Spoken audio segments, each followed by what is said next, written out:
Cool. Excuse me. Yay! Welcome to Uncle Weepy's Depression Dungeon, the least helpful self-help podcast. Here are your hosts, Paul Armstrong and Jeremy Fuchsen.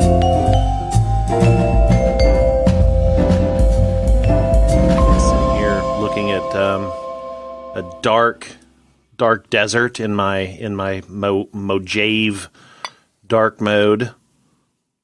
Oh, I haven't updated my OS yet. It's dark. Here, let's listen. Dark mode is dark. See if we can hear this pappy pouring. Did you hear that? What's a pappy? It's a pappy It's a Van Winkle 12-year-old.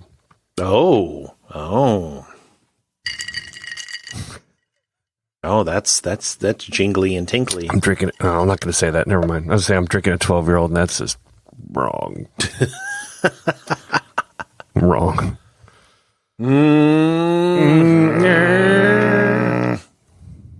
Oh. Well then. So, Eddie Vedder.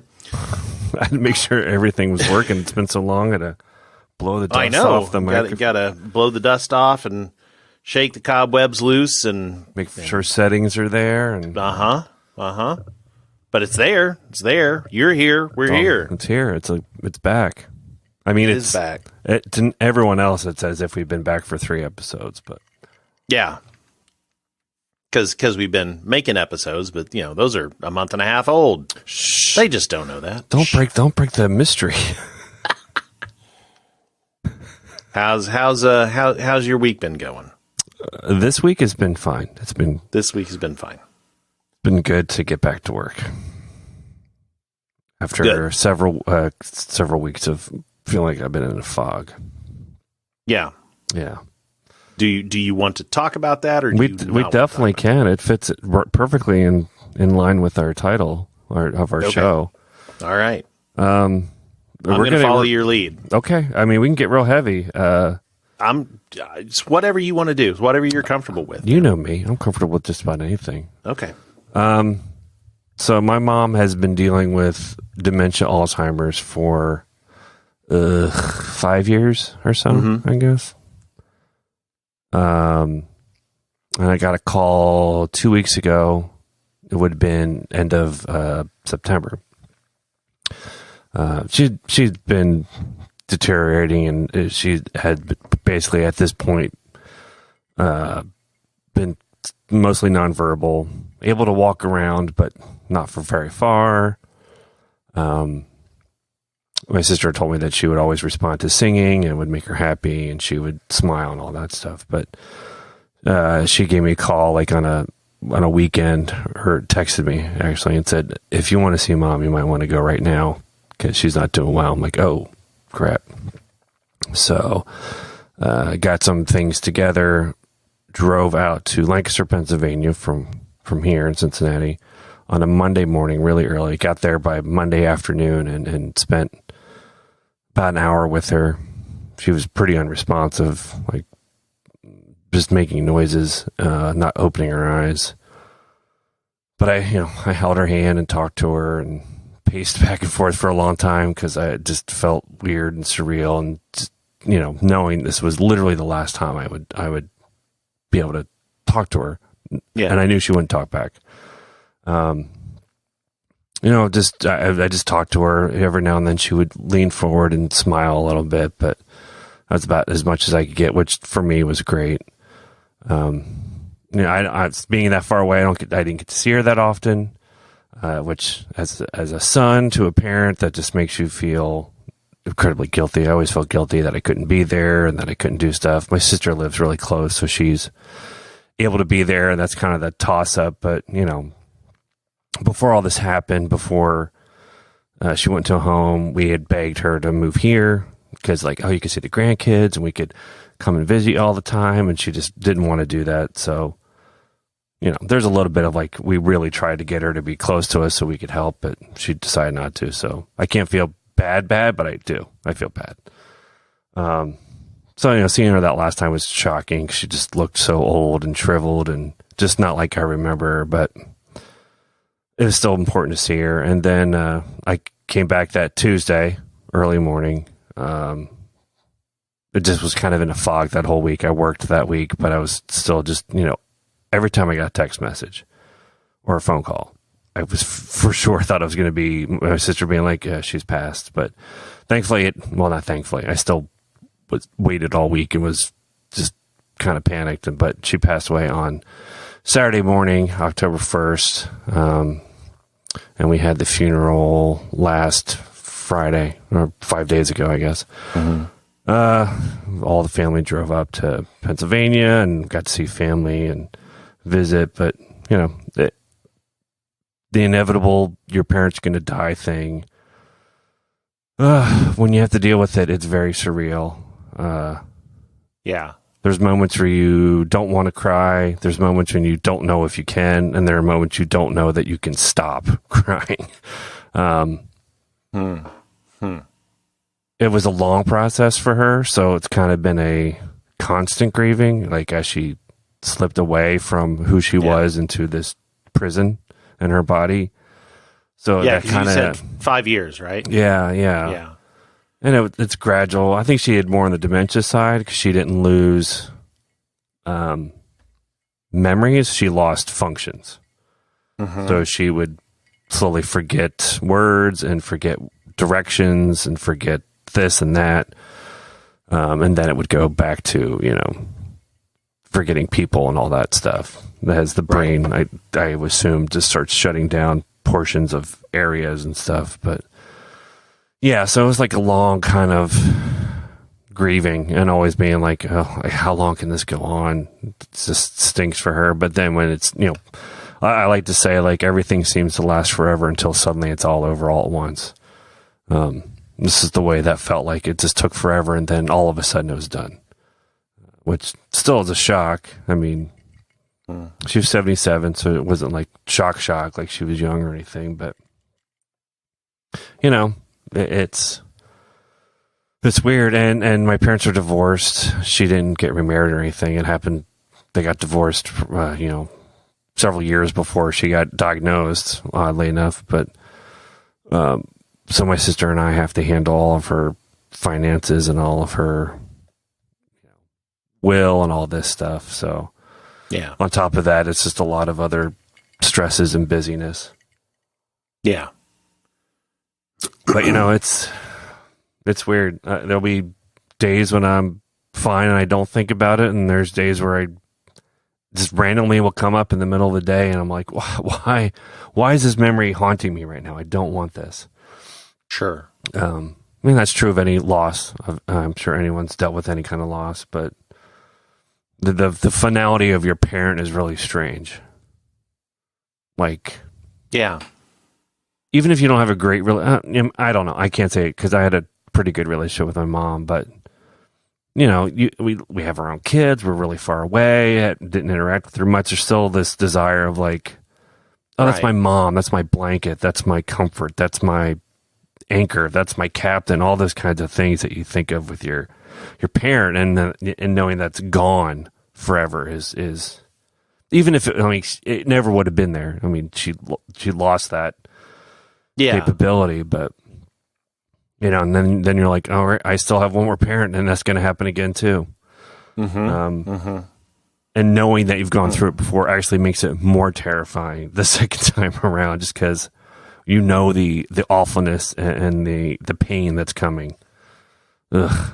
I know there's plenty of people who've gone through it, and being someone who's never had to deal with it, it's just now that I know what other people have gone through, I'm just like, oh, sucks. Yeah, it really sucks. Yeah. I mean, that's, I would say that's completely normal.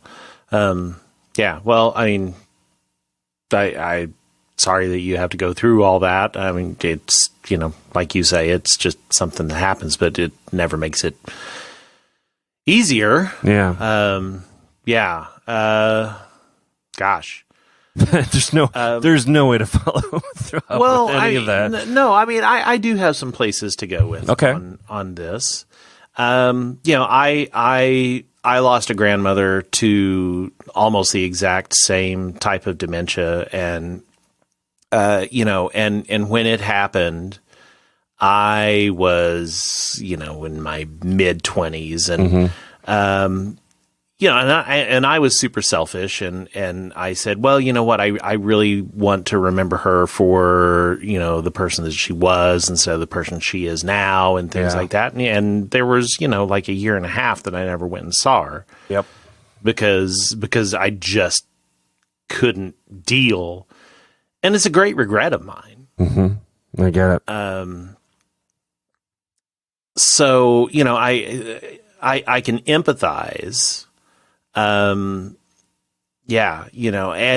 I guess, and I don't know, I mean, this is, and you can tell me to fuck off or whatever, but, I mean, seeing even the vestiges of that process always from that moment forward in the back of my own mind has always been, that's what's in store for me. Yep. And so, I mean, not just death, not just the finality of death, but I think that's I mean, I don't know that we would, no, the way of going. Yeah, no, I can't imagine that many people don't look at someone suffering and imagine themselves in that position. I feel like that's fairly normal. Maybe not. Maybe it's just more if you're empathetic, you do that. But yeah. Oh no, there's no way I don't have some selfishness to looking at it and being like, is this my fate too? Because right. I don't want that. Yeah, because I mean, it's it's a hereditary thing, and and you like me. I mean, our lives are based on our minds, not our hands, or and we have to function and think and process and move forward. And when I think about that, it just terrifying. And my aunt, as she's gotten older, I mean, I know that it's a great fear of hers too, as well. Seeing her own mother go through, and and she does absolutely everything that she can to try to fight even the remote possibility of that. She's an avid Words with Friends player. Right. Just because she knows that the more she plays Words with Friends, that's just the more mind workout that she can get that, hopefully, that's where my mind goes when I think about this type of stuff. Yeah. Then we talk about like how I play crossword and stuff like that, just so keep it's that fear. Same thing. And literally there is nothing, I mean, there's no proof that any of that will actually stop these kind of hereditary diseases, nor that you will actually get them, because there's no guarantee you will either. I mean, exactly. Like, but it's the fear. It ran in her family on the female side. None of the males got it, but that doesn't mean that they couldn't. Yeah. And at the same time, like, it goes through my mind, like, I even feel like I'm having that. Just give me LSD and take me out to the desert somewhere and inject me with a lot of morphine and just let me go. Just a little bit of, I don't know that I can. I mean, and we talked with the nurses there, and they're like, oh, she was always so happy, and she was always smiling, and she always, like, but when she lost her speech, she was still able to sing and hum. And so a part of me is like, well, at least if she lost memories, she kept her essence, which was she was always very happy and always silly and always, that was still there. So even if she may not have been totally aware of what was happening, she was happy. I mean, that's about all you can that's a hope blessing for that's sure. all you can hope for. Yeah. So I don't know if it was drug combinations that helped that for her or what, but even if it was, I mean, I mean that's more than my grandmother had. I mean, it was just, it eventually just became pure nothing. Yeah. And so, it's, and we like, my sister and I talked about, do we want flowers? And we're both like, no, we don't want flowers. So it was like, in lieu of flowers, please donate to Alzheimer's research. And she had cancer, so it was cancer research, but it was all these things like, please just, flowers are pointless. Yeah. They're a great gesture, but you know what's a really good gesture is trying to help people so that they don't have to go through this. Trying to make sure that the rest of us don't have to do that. Yeah. So, yeah. To everyone out there listening, donate to these things because it's still a great mystery. They don't know why it happens. They don't know. They believe it's hereditary, but they have no idea why it would be.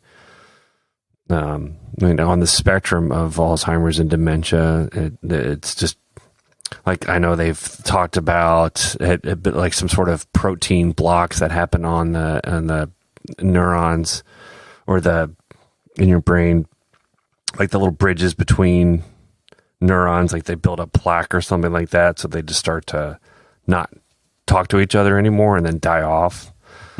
Sort of like on teeth, like plaque like that kind of thing. And trying to figure out how to attack that and stuff.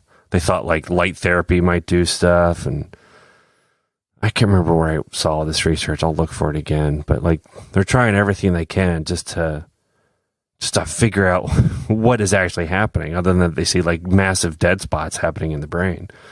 Yeah. And they can't. It's very hard. It's what is it? The CFRI, whatever the higher grade MRI type scanning does only so much. They can only learn after someone's dead with a biopsy and autopsy and stuff, which not everyone does.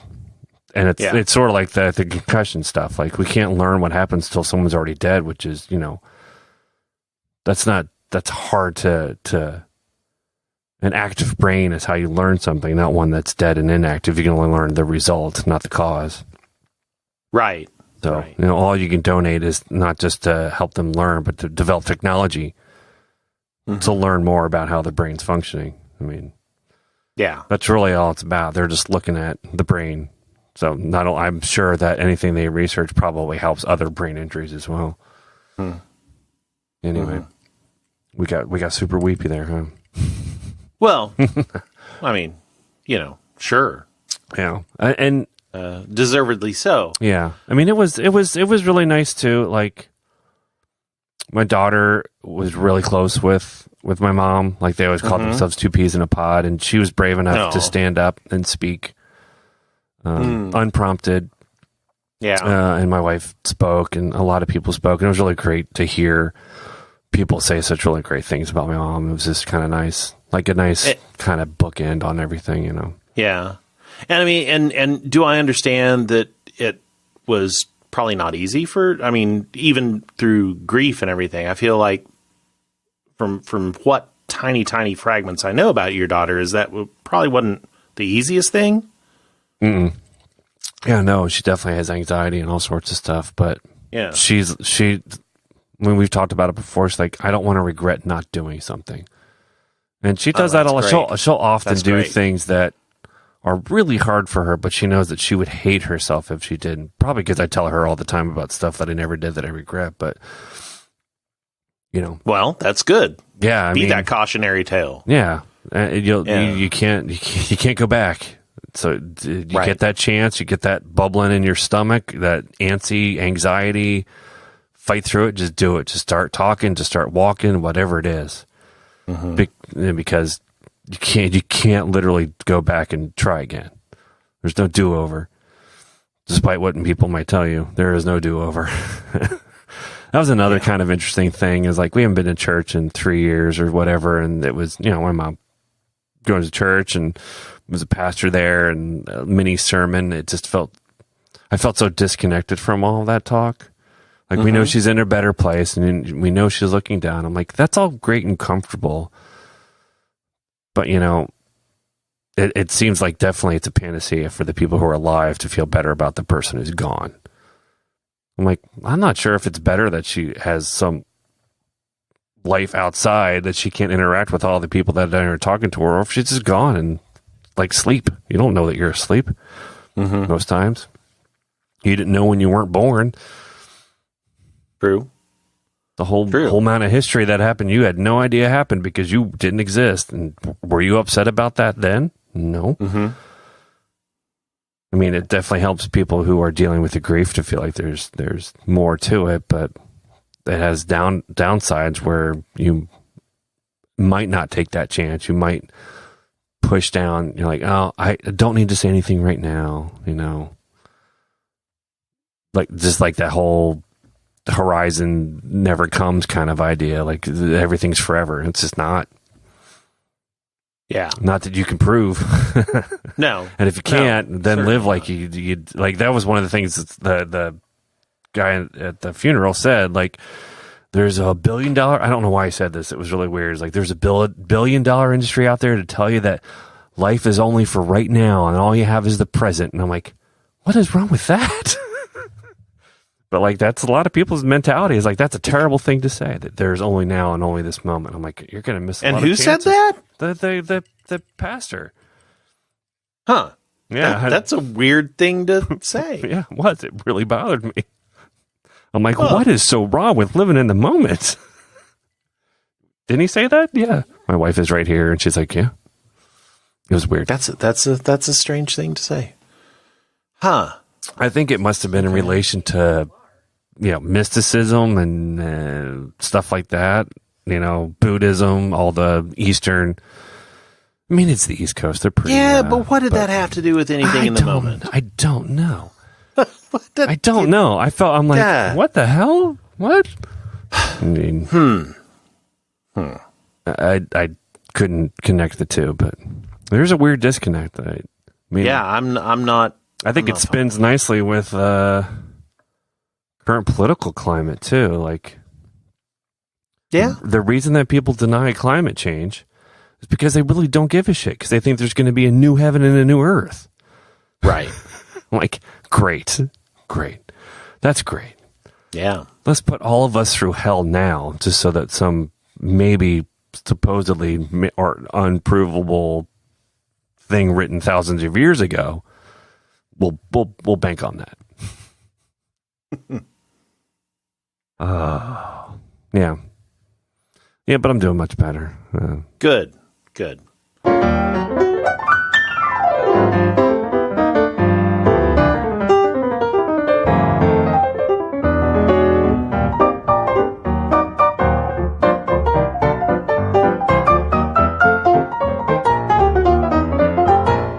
Media Corner.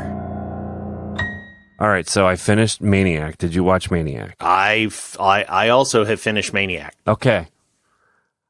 I'm going to check that off the list right now. Boom. Okay, checked. I liked the ending. So did I. I don't know how I felt about everything that built up to it, though. So did I. Like... what episode did you finally find yourself enjoying it? Like 8 or 9. It was 7 for me. Wait, how many episodes were there? 10. I thought so. It was when they started getting a little less, like all cool about the crazy storylines they keep going on. Uh-huh. And sort of got a little bit more realistic about what is actually happening and what is the problems with both of them. That made it a little more interesting, rather than covering up with Wes Anderson tries to remake something that a Stanley Kubrick film. Yeah, right. Yeah, that's what it's like. It's like Christopher Nolan, Stanley Kubrick, as done by Wes Anderson. Yeah, which I've never wanted. Absolutely. No. I have a lot of people, people at the where I work who are like, "That was the best show. I loved it so much." I'm like, I don't know that I can say I loved it. I enjoyed it. I mean, ultimately I can sort of go with you there. I mean, I really did enjoy it, but 60% of it was a complete slog to get through, and a lot of it that I thought was interesting, they completely glossed over. Like, what kind of weird hybrid universe is this? Is it real? Is that really what it is? What happened to made it more? What's really going on? Like, is it present day, but it still has an 80s feel because of some weird... Did something happen with Japan? Because clearly there was a lot of Asian influence in the culture. Robots were a lot more prevalent. It's another Ready Player One. Oh, don't get me started. It's exactly what it is. It's another Ready Player One. Yeah, you're right. I mean, what is with the nostalgia worship? What is going on? I don't what know. the hell? I don't know. But yeah, it was a slog. And, and the director is younger than us. Well, and the director is actually probably one of the more talented people doing things right now. You know, he's the guy who has been directing most of Atlanta. That's where it's from. He was the one who did season 1 of True Detective, the good season. Oh, that's right. Yeah, none of those. So he's actually amazing. Yeah, none of those have that tinge of. And I will say that the 6 episodes that I didn't really like were all gorgeous and awesome. Absolutely. Yeah, it's like but Blade Runner meets my as my wife is going to bed, she's like, "What are you doing?" "Well, I'm getting ready to go watch some Maniacs some more." It's like, well, that you don't sound very excited. You don't have why are you to watching do it? this. Well, because everybody's talking about it. Well, does that mean you have to? I was like, just on the off chance that I'm going to end up enjoying it, I'm going to see it through. And by God, yes, in the end. Mm-hmm, yeah, I did. I really loved the ending. Yeah, I loved the last 3 episodes. The last 3 episodes were awesome. Yeah, it was a great build-up. Yeah. Great tying everything together, especially like her dealing with her sister stuff really well. That was really beautifully done. There was so much to love about the end. But like everything up to that, I'm just like, I get the trope. I get it. Yeah. I feel that the entire thing could again. So you liked it when Sally Field really came front and center. Oh man, yes. That's really when that happened. Oh yeah, the Sally Field stuff. So. I ate up all the Sally Field. I love Sally Field, and she is still cute as a button. Yeah, it's true. Good Lord. How old is she now? She's getting up there. But I mean, she still is just she will always be Sally Field. Yeah. And yeah, I mean, She'll always be Gidget. Yeah. I think they used to rerun that I think of her from Smokey and the Bandit. Smokey and the Bandit. But yeah, you're right. Gidget, the Flying Nun. Yeah. She will always be that. Yeah. That's and like all my friends are like, why didn't you like it? But again, it's all very people younger than me idolize the 80s in a way that I never would because I grew up in it and they didn't per se. Like they grew up maybe in the last part of it, which is very different than the beginning part of it. Yes. Like the early to mid 80s is so different than the late 80s. Like hair metal does not mesh with punk and new wave. But any stretch of the imagination, or Goonies and Karate Kid were early 80s, and they were like 4 if they were that when those were out. Yeah. So you didn't really experience it. It's a strange. I guess maybe I feel robbed, like you're stealing my childhood that you didn't experience. I guess it's the same way that Happy Days was about the 50s, but it was in the 70s. Well, God, what was I just listening to that was talking about that? About the 80s obsession with the 50s, the 90s obsession with the 60s. Yeah, I guess we're always 20 years. What was it? Was it a Roderick on the Line or what? That sounds possible. What are we 30 years out from the 80s though? 20? Yeah. I mean, I don't know. 70s kind of happened though recently too. Like we kind of recycled 70s a little bit. It's kind of coming back again with things like the Deuce, and people's hairstyle look very 70s again. Yeah. Or at least young kids. I don't know about you, but all the boys' hairstyles are very 70s again. Oh yeah. I find it interesting. Either 70s or 20s. One or the other. Yeah, slick. Slick and neat. Yeah. Yeah, they're either or. I don't. I mean, I can't pretend to know pop culture or influences, but it seems like this younger generation really thinks that the 80s was amazing, and I'm like, that's fine. Well, define younger generation. Because I actually 35 and younger. Oh, okay. I thought you were talking about like young, like kids. No, I think it's people who are between like 25 and 35, maybe 21 and 35, that are just really obsessed with the 80s. Okay. I was reading a really interesting article. And that's why they hate all these new Star Wars for some reason. Yeah. earlier in the week, I read a really interesting article about how the very youngest generation that we have right now actually closely mirrors that the attitudes, the beliefs, et cetera, of the silent generation, which is Was that before boomers? Yeah, that's like the Depression era people. That makes total sense. Yeah. Because it was we kind of really, had really our good own art, mini yeah. depression with the housing boom and all exactly, bust. exactly. And so they're going to be riddled with debt, and job market's going to be terrible. Well, but for they're them. super pragmatic. Yeah. Yeah. And so it was really That's interesting. Yeah, because like I just read an article about how they're getting married later and staying married longer than any other generation for a long time. Yeah. Which is bucking all these trends of like, oh, they're the worst. I'm like, they're not the worst. They're they're adapting.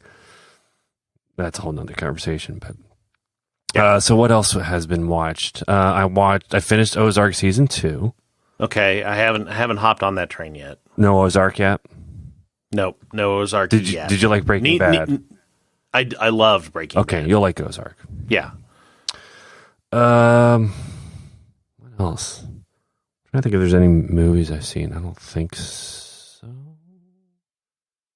We, my wife and I watched a movie that we saw in the theaters so many years ago and forgot about what a really honestly underrated movie it was.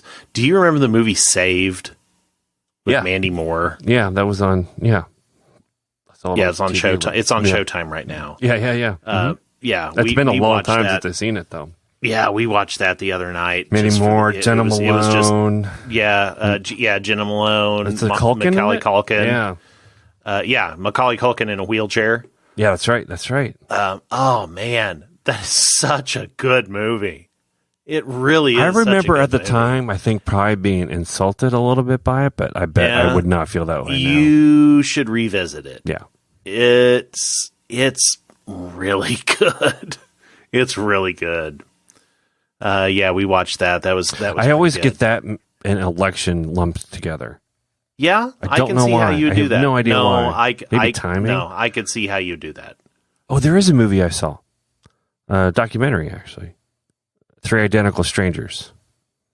I've been wanting to watch that. I haven't done that. My wife watched it, but I haven't watched it, which is weird to say because she usually doesn't watch anything. But she's been spending a lot of time just watching Netflix. Well, she's been oddly enough at her job. They have blocked Pandora on the network, not Netflix. What? Yeah. One of those takes a lot more hogging. Yeah, I know. I know. So she's just been watching random shit on Netflix, and she watched that, and she highly recommended it. Oh, there is another show. The Marvelous Mrs. Maisel we watched. She also has watched all of that. That you need to watch. She said I needed to watch that. Yes. Get on that, Toot Sweet. Yeah. It is excellent. Yeah. Tony Shalhoub, for one. I love Tony Shalhoub. Yeah. And it's just really funny. It's really interesting. It's very peppy. It's a good. You'll zip right through it and be like, that was delightful. That's really cool. That's kind of the feeling you get is like, that was just delightful. It's based in the late 50s. Yeah. Okay. Yeah. And it's about like the first sort of female comics that were really comics. And it's based on one character, but like it's kind of like Joan Rivers and Phil Stiller and these older, there's a lot of old female comedians. When they came up, they were just not welcome. Yeah, it's good. It's good. It's timely. It's a good one. I'll have to check that out. I think that's it. Let's see what all. Okay, here's my list. Yes. Let's see. Last week I watched the HBO Flight of the Conchord special. Yeah, I haven't watched it. Good. It was pretty good. It was probably one of the most well done specials. Like beautiful, like really well directed in the moment type of things. It was just awesome. Like visually was really, really great. On top of just the fact that they were really good. So I would highly recommend the Flight of the Conchord special for a number of reasons. one just random afternoon, the boys and I were just looking for something to watch on Netflix, and we ended up watching Hilda. Have you seen anything about that? Mm-mm. It's a cartoon. It's for kids, but I loved it. We watched the entire thing in one sitting, like 13 animation episodes. style is interesting. Yeah. It's based off a graphic novel. Highly, highly recommended. Loved Hilda. It was really cool. Looks like Steven Universe kind of. Yes, it's a very Steven Universe-y kind of thing. And yes, I kind of, as I was trying to put together, it looks kind of like Steven Universe, but it feels kind of like Adventure Time meets Gravity Falls with a little bit of, well, yeah, probably Adventure Time, Gravity Falls, and Steven Universe all kind of smashed together into a thing. And it is really good. It was just delightful, kind of like you were saying. It was a very delightful thing that in the end I was like, man, it was really me kind of more driving let's watch more until we got to the very end. And so it was good. The past couple of nights I have been watching Big Mouth. Yes. First season or second? First season. It is. Fuck. Yeah, that show is something else. Yes, something else for sure. I like it a lot. It's really good, but geez, that is the wrongest show I've ever seen. It's really, yeah. You think really of like wrong. Archer and all these other things. Like, nope. Oh yeah, no. That makes Archer look like Sesame Street. Jesus, That's I mean, really funny. it's really something.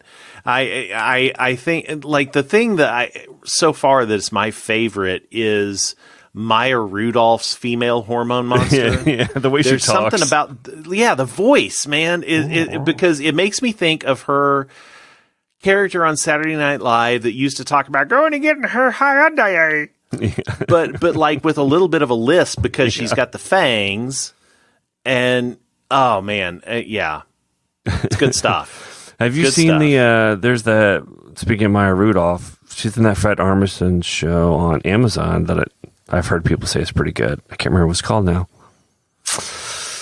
It's a single title. I'll find it. I'll be a good boy. I did. I wish I didn't say. You go find that. I wish I didn't say be a good boy and find it. Forever. It's called Forever. Stuck with it. Forever. Yeah. No, I haven't even heard of this. Yeah, Fred Armisen and Maya Rudolph. I've heard it's interesting. I know they said like there's some big hook to it, and no one will tell you what it is. Huh. So I'm curious. I always forget about. I mean, I've got Prime Video, but I just constantly forget about it. Yeah. Well, we watched The Marvelous Mrs. Maisels on that. I haven't seen any of the Jack Ryan stuff. I always forget it's there. I feel bad. I bet they spent a ton of money making that. I'm like, oh yeah, it looks whatever. good. I would like to watch that. But I constantly forget that it's there. What else is there that didn't they do I'm thinking about watching? Man on the High Castle? Yeah. Yeah, Man on the High Castle. That's another one. Yeah. Which I haven't watched really. We added last week. I added Showtime to our Hulu, and I want to watch Kidding. Yes, I want to see that. I really want to watch that. Yeah. Have you watched Catastrophe? Yes, I watched Catastrophe. Okay. Yes. Yeah. Yeah, that was good. Yeah. And then last on Sunday, because it had been in my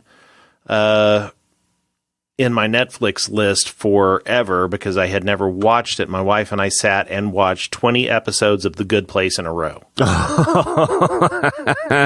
Wow, that's actually a good way to do it. Yeah. We haven't finished season 2. You do what? We haven't even finished season 2. We're probably about in the same place. We're halfway through season 2. It's smart.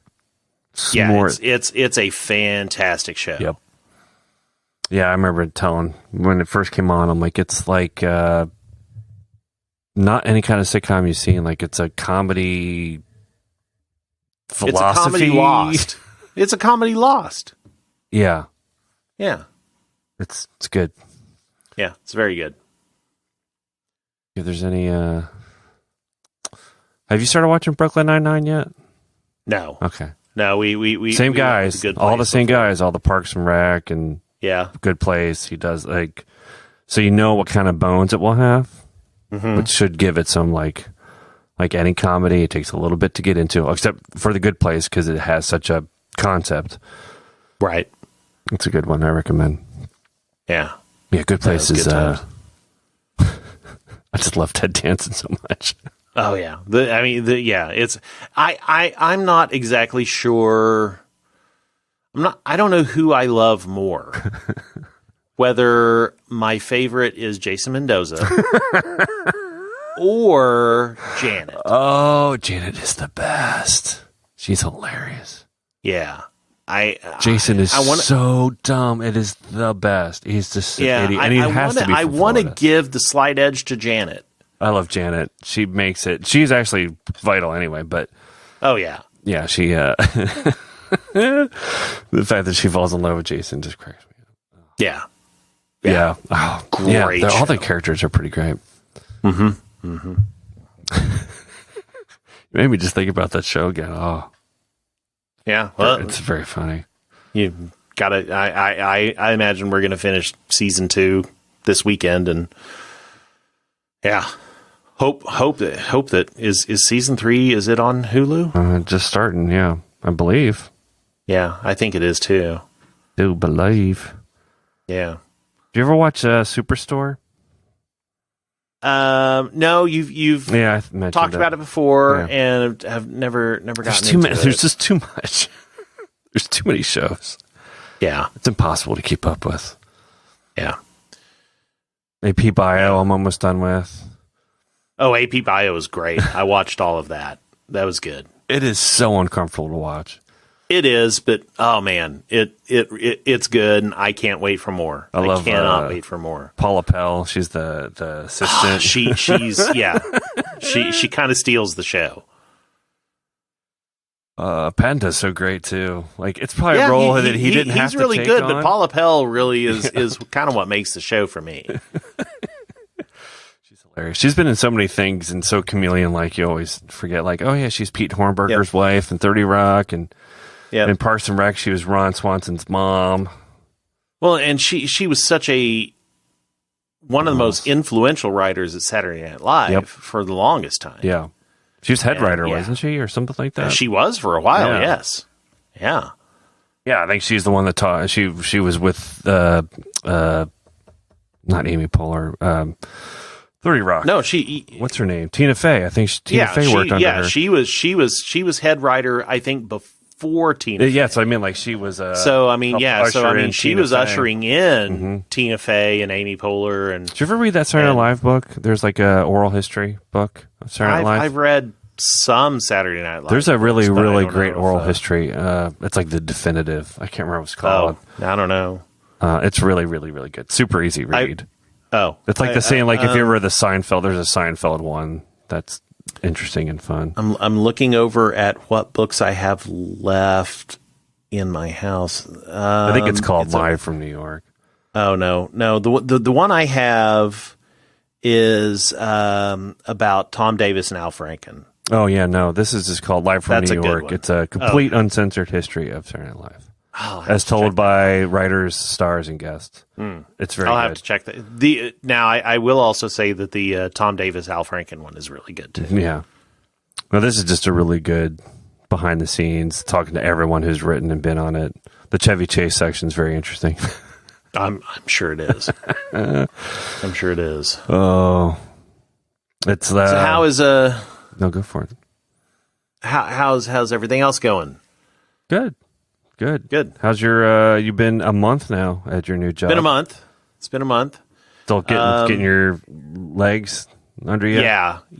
I've been told that in no uncertain terms that it'll probably take me at least a year before I feel comfortable being there. Hey, at least I'll give you a year, you know. Yeah. Interesting observation. Mm-hmm. So, and a couple of weeks ago, I picked up a pair of AirPods. Hmm? And so now I'm one of the AirPod mafia. Yeah, I'm with her. The place where I'm at has an ingrained culture of headphones in the toilet. Oh. Yeah. So everyone does it. I got to tell you that AirPods in the toilet, total game changer. Oh, yeah, that's what I do. Yeah. Oh, it's light and breezy and easy. Yeah, but yeah, I mean, there's headphones in the toilet all the time. Yeah, now I don't know why I wouldn't not bring them. Like, right. There's so many things happening there that I don't want to hear. Yeah. Distract myself from my own noises as well as others. Yeah. Yeah. So, I mean, it's headphones in the toilet all the time for me now. We have like an area right before I get to my office that is, it must be a Bluetooth like dead zone because my AirPods always flake out in this area. There's like cut out all the time, same spot. That's weird. Yeah. And I asked other people, like, do your AirPods they die out of this area? I'm like, yeah. They're like, yeah. I'm like, what is going on? Don't know why. Weird. I'm sure I'm being tested for something somehow. Some government. Is it outdoors or indoors? Outdoors. It's an overpass. It's an overpass. I don't know why. Doesn't seem to make any sense. No, it's annoying. Always right at the spot. I'm like, I don't pick up anybody else's Bluetooth or anything, but whatever the signal that Bluetooth is on, there's something interfering with it. Yeah, something. It's a jam up. Isn't there a point where there's going to be too many Bluetooth signals? Like, I know in our office we have so many wireless keyboards and headphones that people like, I can't connect to stuff. And I've just noticed this week in the office, my keyboard keeps disconnecting itself. Yeah, you would think that there would be enough. Yeah, that there would have to be some crosstalk, there has to be some how many bands can a little be. bit of I mean, it can't be infinite. It's a signal, right? It's just another signal. It is a signal, and you can slice that signal up into very, very small, frequency bands, but they can't be so small that there are, let's say, millions of them within the range that. I mean, we're working at desks close to each other. I'm sure the signals spread out. I got to figure out how that works. Yeah, I don't know how far. I mean, I've tested how far with my AirPods, but yeah, it's a pretty good amount. I mean, I can get up and down a few flights of stairs and not do anything. Yeah, there can't be infinite amount. No, it can't be an infinite amount. But I guess it's just the likelihood of conflict. Well, yeah. I mean, eventually there has to be some likelihood of that. I saw. So last week, we had a conference here in Kansas City put on by the company where they would bring in clients and bring in hardware partners and all that stuff, and show off latest solutions and everything. And I saw a technology that is beyond Bluetooth called Red Fork. And it is a way of tracking. So it's basically like GPS, but for indoor spaces. And it can track things down to like a fraction of an inch. So you put like this Red Fork tag on something and you can watch it move throughout a building. And so the uses that they were saying is, obviously for so it's not near field. No, it's not near field. It is kind of based on a Bluetooth philosophy. Is it a beacon? No, it's more than a beacon. They wouldn't explain it too much because they said it's proprietary. Yeah. But and you said, what else is proprietary? It's the idea of a beacon. Yeah. So take the idea of a beacon and improve it about 10 times. So you could slap it on a heart monitor and send it down the hall, and you could watch it go down the hall. So it's a both and. Exactly, it's sending and receiving. And yeah, and you know exactly where that is, or you could put a, if you've got a patient that needed to go. It's super thin, somewhere, I assume? Yeah, super thin. That would be amazing, because relatively to no energy. How far does the signal go? It does not go very far. Okay. The one thing, so like the booth that they track something for a long. It had just a ton of sensors around the periphery. So you would have sensors up, by the ceiling, but they would be there every 2 to 3 feet. Gotcha. So you've got to have something that's tracking it pretty closely. But as long as you've got all these sensors up there, it's amazingly accurate as to where it is. It's pretty wild. I'm just thinking of usage that could be really, because we have an issue in our warehouse with finding packages. Like, we might know where they are generally, but there's so many of them, to know where they are specifically can take a while, and they might get lost because someone might move it out of where it's been told, like where we tell our system where it is. Yeah. Like if you had a little sticker that you put on that was a literal tracker for it. Yep. That was precise, because right now you could do a tracker, but it's not all that precise. It's like the general areas here, like, yeah, great, there's 150 boxes here. They're all stacked up. I mean, to have to take all this apart to try to find it. I'll have to look up the. I've got the flyers in my car. I wonder how much it costs per thing.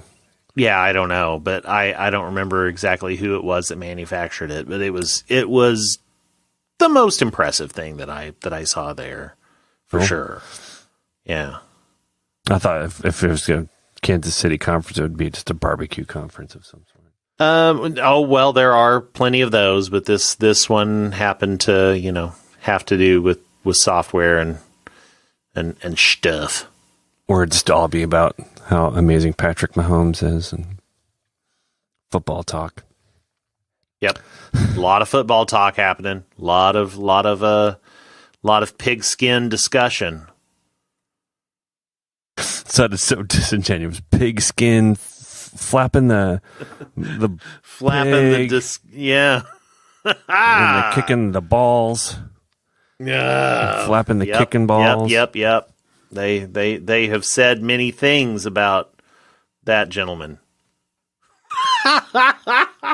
I've sent you into deep waters of confusion. There's uniforms that they wear that they tug on or something. Yeah. It's all very tight. It's all so tight. That's literally true. Yeah. Yeah. It's a little uncomfortably tight. Oh shit. Woo-hoo-hoo.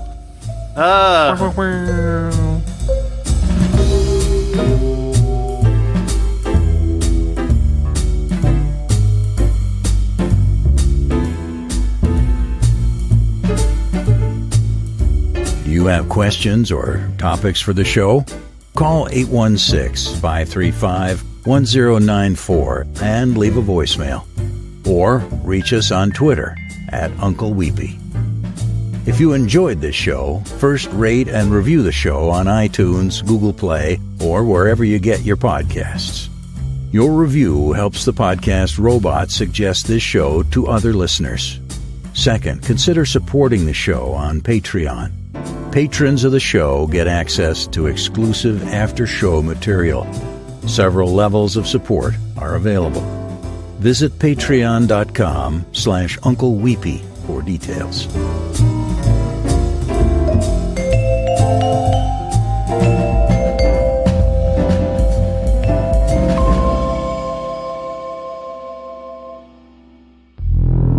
I'm Adam Beebe. I'm Barry Johnston. We're the hosts of a new podcast called What's Your Weird Story? Our podcast is based around your stories, weird stories, strange stories, true stories. We're building a community of listeners and storytellers. So if you got a weird story, maybe you saw a UFO, or maybe you had coffee with Bigfoot, There are lots of weird stories out there, and we want to hear them all. So catch us on iTunes, Spotify, Podbean, SoundCloud, Stitcher, all your listening platforms, all the places you can get a podcast, and follow us on Twitter at What's Your Weird. Follow us on Instagram at What's Your Weird Story. Join us on our Facebook page. If you got a weird story, we want to hear it. New episodes are released every Tuesday.